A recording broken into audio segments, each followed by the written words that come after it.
Good afternoon, Scott Baker. Mikey, how are you? Monday, September 8th, live here on Lead Better. And our topic today is retaining the talents of ready now leaders.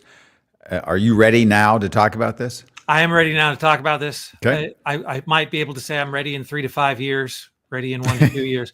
Right. But no, I'm ready now. No, it's an interesting classification. I didn't Mm-hmm. realize that it was a common thing in organizations to kind of bucket people into one of these three categories: ready in the Yep. next 3 to 5 years, ready in the next 1 to 2 years, and then ready now.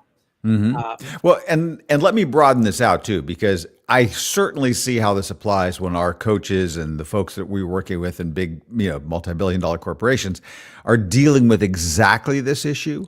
But I think for all of us, there is this issue, which is it's not only how do you retain people, how do you develop people in a way that what is the motivation or the thing that allows you to invest in their development that creates a real connection, like for you, for them.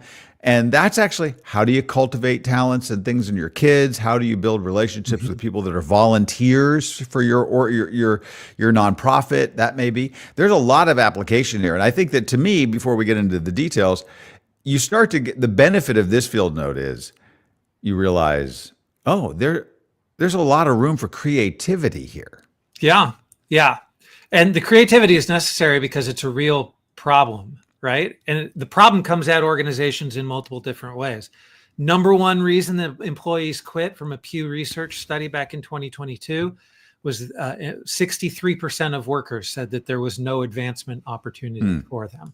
And so unless you're going to get creative, right, there's no other way to be able to.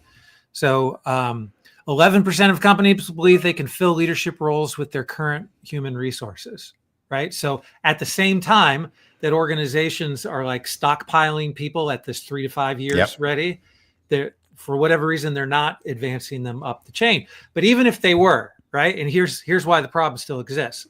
Even if we were developing people so that they are, all we're really doing is clogging up the ready now segment of people who aren't getting the stick. Because at the end of the day, everybody's a pyramid scheme because of the way that hierarchy works, right? Yeah. There's always going to be 7 or 8 people vying for one position. And so if you've spent the time to develop those leaders in your organization, because for you, that development is important, you know that you're going to lose half of those people to other organizations. Yeah. And so there's this weird incentive. And by the way, maybe I shouldn't train these people. You may lose them to other organizations. You may lose them to shifting priorities. They may decide to go out of the workforce. They may decide to go into a totally different line of work. They may have medical problems. They might have all kinds of things. Or maybe they weren't the superstar that you thought. Yeah. And so the shifting needs of the organization, there's a lot of factors that can come into play. And we can come back to one of the obvious analogies, which we think of in terms of how sports teams draft players and how they deal with having a couple of stars and when do they trade and how do they do those contracts. But this idea of saying, and I think it's the heart of what's sort of surprising here, because you would think, well, gosh, if there's only one CEO and only one chief technology officer, and then we've got this, and this. Well, you can't fault the organization for wanting to have as deep a bench as they can. Right. But yeah, you do have this problem if you've kind of lucked out to have a couple of superstars. So where do you go? And I think the first one that's actually mentioned is one of the ones that is actually hardest for me to wrap my mind around, which is that many organizations do this. It's where they will have a co-head of a certain division. Yes. Right? Where they'll be like, we're going to break this, and so we're going to have co-leads on this. Yes. So an entire unit or a division. How does that work in your mind? Yeah. In my mind, the way that it ends up working is you have one person who's kind of the taskmaster and another person who is relationship driven, right? And so, and that might be like all the successful co-CEO scenarios that I've heard of is because one person is very operational driven and another one is relational driven. Yeah. And they or one is very marketing and sales driven. Sure. And the other is more technology driven. You often see that in Silicon Valley kind of startups. Right. So, and the other thing is just the joke of the television show, The Office, where Michael and Jim acted as co-managers of the same branch, right? And it eventually got to the point where it's like Michael didn't want to do any of the day-to-day stuff. Like he didn't have the tolerance to actually do the administrative work of what it meant to be a boss. Mm-hmm. And so Jim did all of that. And then Mike just dealt with, personnel issues in the crazy way that he did. But at the end of the day, when you actually look at the way that comedic sketch of how it turned out, it was really because, their boss didn't want to make a decision, right? He really just didn't want to have to deal with firing any one person or dealing with it in that kind of way. And so most organizations aren't as friendly as that boss who is willing to put up with two co-heads in that kind of, but that's the recommendation here. And to clarify, just so everybody sees and understands this, there have been times where people have done co-leaders of a large organization. This is particularly talking about where down the chain, you might have people in charge of units or projects, and it might be just a project. And you can see that the stakes are a little bit lower there, right? It's not like we're going to have co-heads of all North American operations. That could be in some organizations. It's different if you say, we need to retool all of our factories. So we're going to put together, a world-class team that's going to do this. And these two people are going to lead that team over the next 18 months to come up with best practices, best recommendations, and a new way to take us into the next century, right? That's a thing where you can be like, all right, now we're watching to see how do you two work together on this? And then we're supporting you in all kinds of ways. That's different than saying we're going to have co-CEOs, right? Yeah. Do you think any of this trend is propagated by what's happening in schools these days, where there's hardly any individual projects being assigned anymore? In the last, 3-4 years I've had a kid graduate, and it seems like every assignment that they were given was a group project, hardly ever an individual project that's assigned. So it made me think that, maybe people are more used to the idea of working in groups or working in pairs like this. And so maybe the tendency of this to be more of an acceptable thing has started in the high school level. And that could be, and I think that many things that we've probably tested out in education will probably end up not being serving us well. I saw something today around a study that was around, it used to be that generation after generation, our overall IQ levels were getting better and better. And then there was a particular intellectual who was going to give a lecture, and they thought it was going to be great. I'll be able to tell everybody how much smarter we were than 70. And in fact, over the last 15 years, these have been dropping like rapidly. Yeah. And we were internally talking about this, where I was hearing about schools, and my daughter's school is now one of my youngest daughter, where there are no books. There are no lockers. It's only on digital, only on. Well, in schools where we've gotten rid of texts that people and books that people can work with, then there's a real mental impact on what happens there. So I think there's a negative that can happen, but maybe in the teamwork, there's this idea of collaborating. And I think that is a strong ability. So I think in without getting too bogged down in it, I think that first recommendation is maybe that is a thing you do. And I have not heard of many organizations doing the co-CEO thing now as much as, say, 10 years ago. It seemed to be a little more of a thing.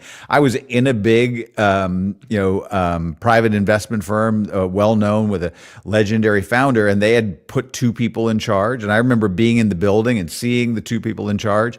And I don't think that lasted very long, right?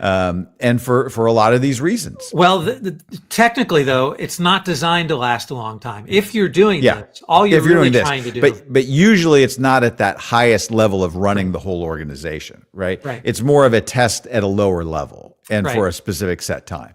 But that might be an interesting reason to do it at the highest level. If you're going to do it down the chain, to say we're going to try to retain as much talent as possible, so we're going to have a lot of these co-heads. Doing it at the CEO level might be the reason of like we're just setting the example, right? Now, the other two are kind of related in the recommendations in the field note, which is your organization might say our normal pattern is that if you're going to make it to our C-suite or the top of whatever level, well, we do want you to go and be a plant manager, or we do want you to go run, one of our particular websites, or whatever that media product is, or whatever the field that you're in. And so we want you to do this and this and this, and it's going to take a couple of years, and then that's just the stops that we have on our sort of, way to get here. That allows you to have a bunch of people moving in different directions as you're kind of watching this path. Yeah. And then the third one is a little bit akin to it, but it's more of a developmental set where you say, we're going to have, this sort of process that maybe isn't, and you can correct me because I don't have the feeling right up in my mind. I'm doing this from memory, where it's more of a project rather than specific roles, but it may have a title to it. But, and we sometimes think about this, it might even be, we have everybody go through this program. Right. Maybe through Admired Leadership, or you have to work with a coach, or here's a leadership development program, with a particular university. And I know somebody in Ireland who has a relationship with one of the business schools in Spain, and they send all of their leaders through that program that the university in Spain does. So that may be things that people do, or we're going to have you go through the executive education program at Notre Dame or at Wharton or something like that. Right. So Chick-fil-A has this problem, and they have a problem simply because of the number of restaurants they open in 1 year. And their expansion plans really just aren't keeping up with the amount of people who want to operate a franchise. And so they do a lot of these things to try to retain that talent so that they have, their pick of operators to choose from as they go. But what ends up happening is they end up becoming the leadership training program for a lot of other fast food restaurants. As a result. Right. Yeah. Yeah. And so, and like even this last one that you brought up that's recommended here is like this role. And you'll find that a lot of these guys at the verge of becoming franchise operators themselves will be in a fry pit somewhere in Louisiana, and then 3 months later they'll kind of rotate out, and they're showing their willingness to kind of do whatever. And for this stint of a year or two, they're saying we're ready now, and the last thing we have to do. The problem with that, which you have to be careful with, is once someone goes through that 18 to 24 month training program that you've put them through, because it's usually not very fun, right, for them to be switched around from 3 months. If you don't have an actual spot ready for them to go, like you're actually they're going to go on the promise. Yeah. They're going to go somewhere else with a really bad taste in their mouth as well. Well, yeah, I think that some of that is maybe how you position it, and it's very careful on how you have to articulate that. But I kind of like I've seen certain entrepreneurs and certain companies where they're like, our alumni network is really important to us. Like, how successful are you when you leave us? And actually, when you come to work for us, that we actually either want you to go start your own job or do your own thing or create a new splinter. We might even back you in that. And so some of it is we are gonna put a lot into you. We're gonna invest in you, and you'll either be with us and there'll be a place for you, or you may find a different calling, or there won't be. But we want to make this wonderful for you in any direction. And I think the reputation of that would draw more people, and maybe that is the case even with Chick-fil-A, right? Yeah. Which would be like, hey, I might end up at Panda Express, which is also a very well-run company. But maybe I'm there because of what I learned over at Chick-fil-A, but I still feel great about Chick-fil-A, even though I didn't actually end up there, right? Right. That may be one of the ways that you look at this. But look, here in the last minute or two, let me just ask you, because you keep a closer eye on professional sports, but through the lens of here in Pittsburgh, we had one of our members of our defense team, Cam Hayward, was held out until 24 hours even before the game yesterday. And in the end, the contract was not like he was saying, look, I gotta take care of my family.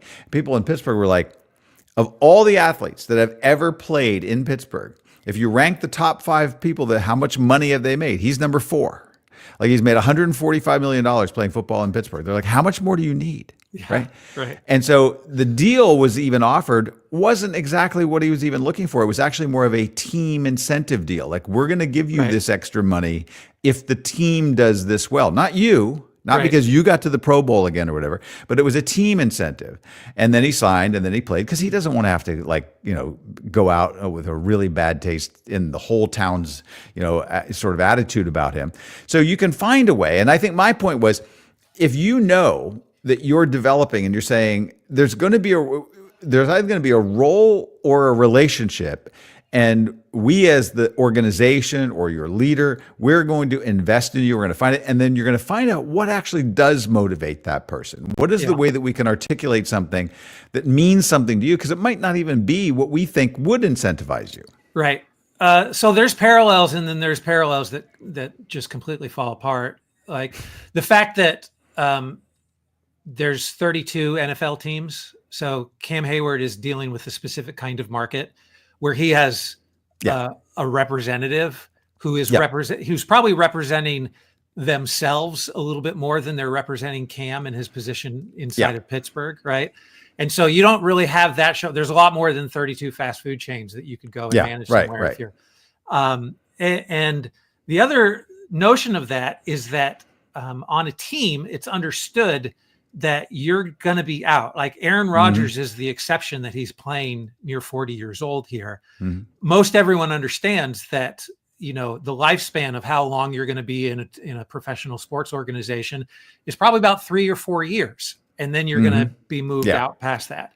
And so the fact that there's rookies who are coming in who have a really good chance of making the team over the veteran happens. We really don't have anything. Like some organizations have felt like but their overall employee retention numbers are going to suffer if you try to run an organization like a sports team like that.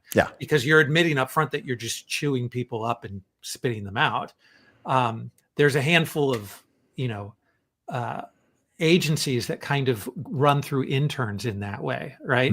Marketing agencies are kind of famous for really chewing up young talent that way.